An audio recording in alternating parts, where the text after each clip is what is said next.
Welcome to the Metal Prognosis. My name is Lee, and on this video we are looking at a clipping plugin. My friend Phil suggested I give it a crack, and I said I will. He said try it on some drums, so here we are trying it on drums. And my other friend Nick Leonard supplied me with some cool acoustic drums that he captured a while ago. So cue the cute little cartoon intro, and then let's get stuck into this and see how it all works, how it all sounds, and all the rest of it.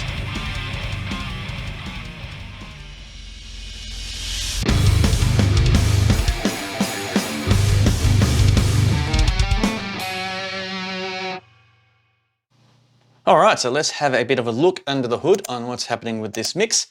So I just did a quick mix. As you can see, I've taken a few things out. Like there's a bunch of guitars here. I only left 6 in plus a solo. If I had more time and or whatever, yeah, you could definitely mix them all in and muck around a little bit more, but I just wanted something. So let me just start in the middle here, just so you can hear how the mix is. I'll drop in and solo some stuff here and there, just so I can get a quick overall before we actually start delving in with the drums and the clipping aspects.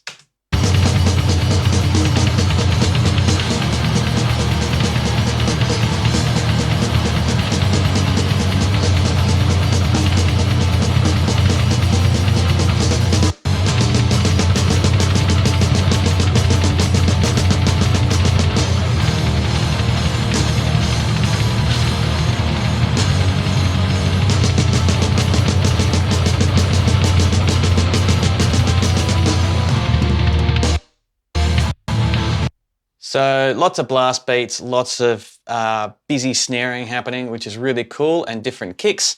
So let's have a listen to some of the other stuff that's going on as well. So the bass has got 2 running through here.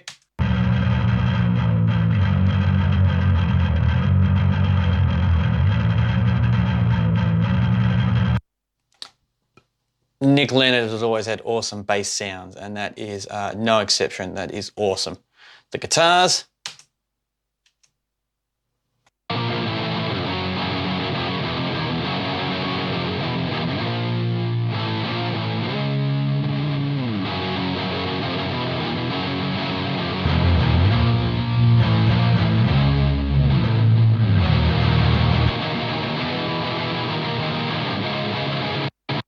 And now we're going to look at the drums.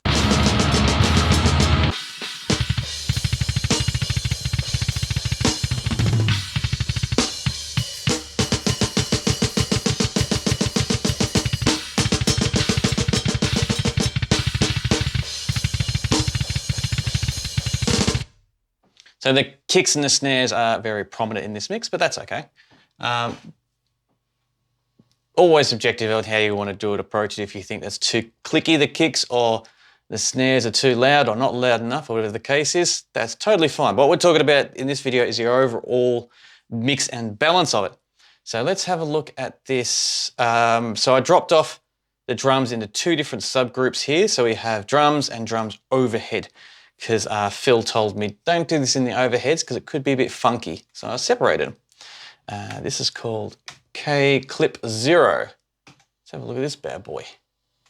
Okay, so this is what we've got here. So I've got the drums soloed, and what we want to do is have a look to see here how much the drums are actually coming in, how we alter them to see how that affects the actual volume intake to how much we're hearing. Because in theory with the clipper we should hear a lot more with less volume actually coming through the mix. Let's find out.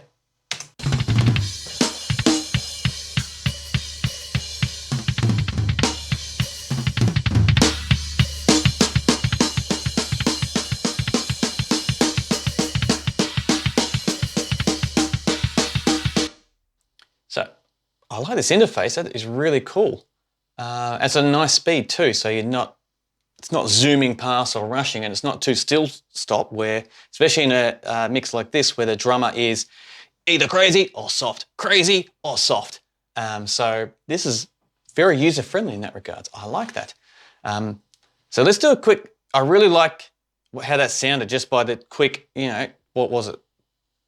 2-3 seconds I did mucking around with it just to see. So I'll do a quick on and off with that to hear the difference. And as I said before, keep an eye on the different drum meter down here to see the difference in what you can hear compared to how much sound is actually coming through.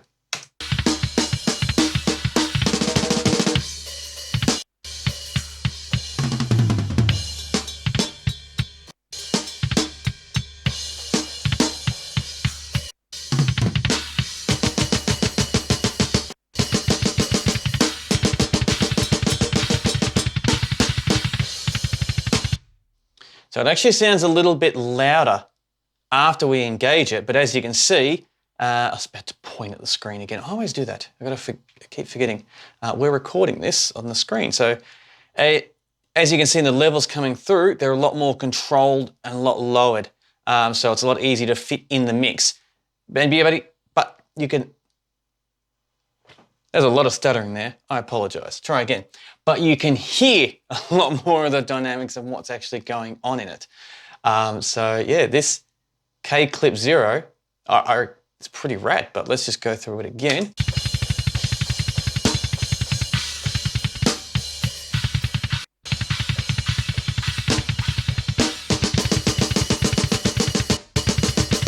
So we can even see it here, you know, pushing it +6, which is real bad. That is not good.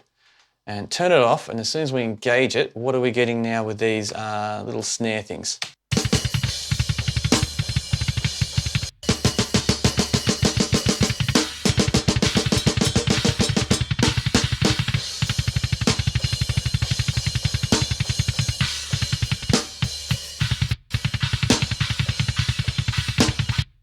So that's coming in at -5.7 compared to +6 dB. That is if you know anything about dB, that is a massive, massive difference between it.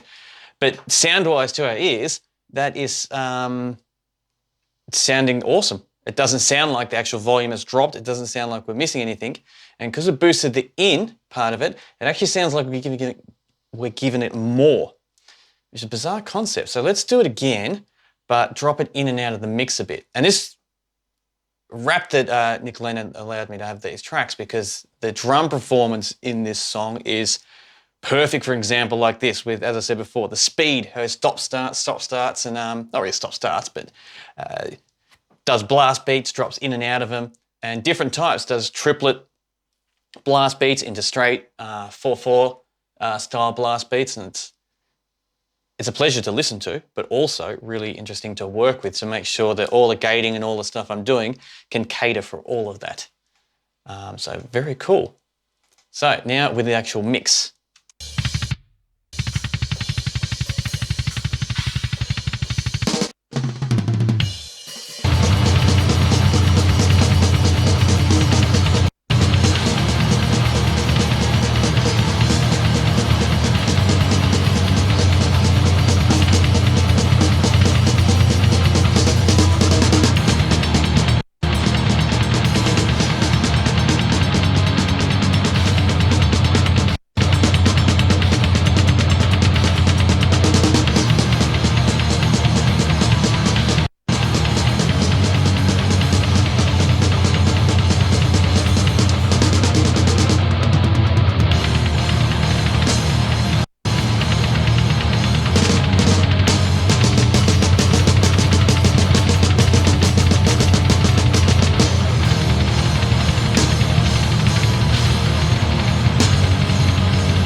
I just want to listen to that part again, with you being involved in it as well.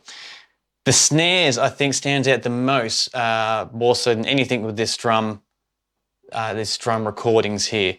So if we turn this off and just watch the gauge on how much it shoots up, I'll reset that to 0 so you can see, as soon as every snare hit attacks. And then I'll put it on and we'll see how much it drops, but you can still hear the clarity of the snares, no problem at all.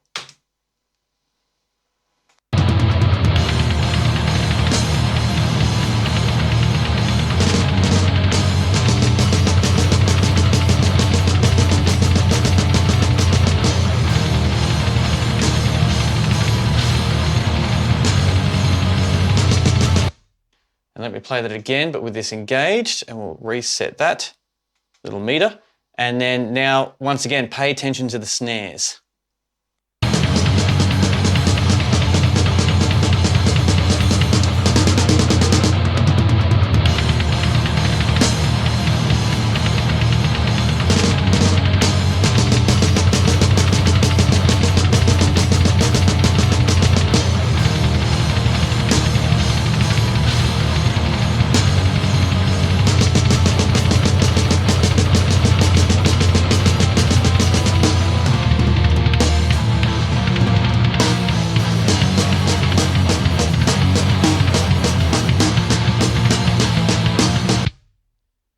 So, as I said before, the snares are controlled.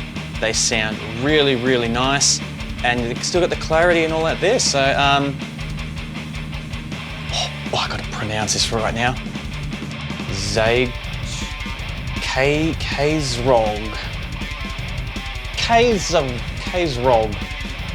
Kclip. Or could be Kazrog. I have no idea. Many things I should have done before starting this video. But Kazrog, if that is how you pronounce it, spectacular. I think this is absolutely amazing, especially for, like, it was very, very kind of Phil to not only let me know about this, but give me the heads up saying, keep the drum separate to the actual overheads and you'll get a better result. But this result was amazing. Huge, huge difference. Super easy to use. Like, we hardly even touch the in and outs, didn't even touch the soften at all, and just brilliant results. And the other really good thing about this is this plugin is free. So if you go on their webpage, you can just download it for free. That's amazing. They've got heaps of other plugins there as well. I haven't tried any of the other ones yet, so yeah, pretty excited to see what else they've got to offer as well. But this, as a straight off just free plugin, is really, really powerful, really effective, and yeah, it's not chewing up any computer power either while running it. Win-win situation. So there you have it. This is the Kclip or Kclip Zero. I have no idea about these names. They are, I think, the most challenging out of this whole video is me not stuttering and trying to pronounce these names. Two things that aren't good to combine together at once. So thank you very much for joining me in this video. Hopefully you found it as insightful as what I did, because that was really, really cool. And yeah, if this is the first time you're hearing this program, thank you very much for joining me in hearing this plugin for the first time as well. And I thoroughly look forward to chatting with you next time. So yeah, leave some comments so we can keep this conversation going, and I'll chat with you next time. And until then, stay safe.